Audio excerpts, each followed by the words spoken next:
Hello, my name's Sarah Rees, CBT therapist in private practice, and I recently did a workshop with the BABCP on helping therapists set up in private practice and had hundreds of questions, so we couldn't capture them all in the workshop, so I'm going to go through some over the next few weeks. So one of the questions was, when do I send out my therapy agreements and do I get my clients to sign it? So my therapy agreement, I send it out via email when somebody books their first therapy session. So I use a system called Writer where I do my therapy notes, and within that system you can set up documents, and I just press email and it sends it out to somebody, and then I can see that they've opened it, so that I presume then that they've read it, and I can document that the therapy agreement's been sent and I have proof that it's been opened and received.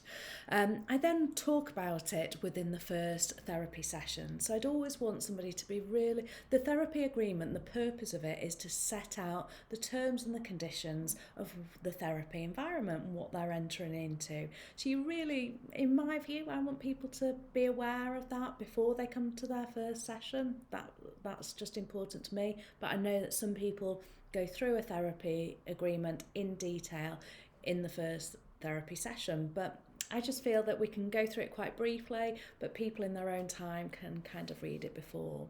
I don't get people to sign it because I think it is just agreement. I'm not legally trained, but I don't think it's a legally binding contract, so therefore I don't see the purpose of getting people to sign it and having, with GDPR, I don't want loads of paperwork all over the place. I don't keep any paper notes, it's all online, so I want to keep things to a minimum. Some of the key things that I get people to some of the key things that I go through in the therapy agreement are what my costs are, that I review my costs every year. I go through my DNA policy, my cancellation policy as well in depth. And an important aspect of your therapy agreement is that you go through how you're keeping and maintaining data protection standards within your business. So where you keep their data, what you do with it, when you might share data, and you'd need consent forms to share data to third parties unless there was risk.